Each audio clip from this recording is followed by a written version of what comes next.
একটা সত্যি কথা কি জানো বন্ধুরা, যে মেয়ের আর কোনো বাড়ি হয় না।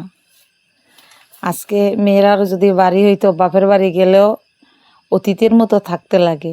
আজকে ব্যাগ বইরা যদি কাপড় নিয়ে যাও, এটি আর সুকেছে বা গড্ডেসে জায়গা হয় না, ওই ব্যাগের মধ্যে রেখেই তুমি যতদিনই থাকো তুমি আইতে লাগবো বেড়াইয়া। আর স্বামীর বাড়ি আইলো ওখানো কিছু উল্টাপাল্টা হইলে কইবে এটা তোমার বাড়ি না, বাড়ির থেকে বাইরে যাও।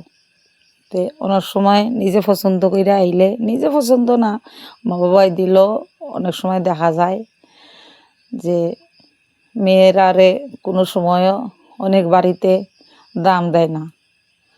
তারা কাজ করবায়, সব কিছু করবায়, তারা সন্তান দুনিয়ার মধ্যে আনবায়, তারা বাবা ডাক শোনাইবায়, এরপরও তার কাছে কোনো দাম থাকে না।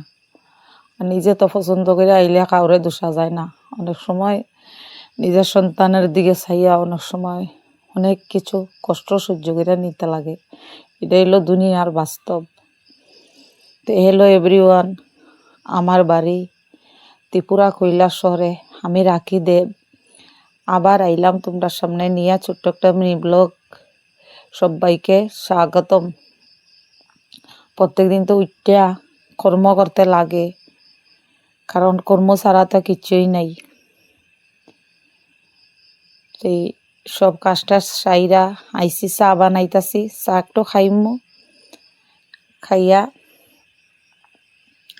যাইমু সানে, স্নান কইরা ঠাকুর দিয়ে আইয়া এরপরে রান্না বসাইমু।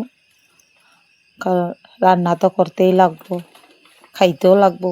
হাজার দুঃখ কষ্ট হইল না খাইয়া তো আর পারতাম না, খাইতেও লাগবো, সব কিছু করতেও লাগবো। কারে গিয়া কইমু আমারে খাওন দাও।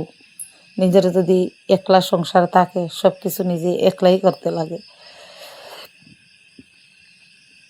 যে আজকে খুব ইচ্ছা করতেছে একটু আমের চাটনি খাইতাম। আম তো এক্ষণে সব আমই পাইকা গেছে গিয়া। এই 3-4টা আম একটু যেমন পাকছে বলতে একটু নরম হইছে না, একটু একটু শক্ত রইছে। তো আমার ছেলে খুব ভালো হয়, ভাতের সাথে খাইতো, ডালের সাথে খাইতো। একটু চাটনি বানাইতাছি ডাইলের সাথে খাইবার লেগা।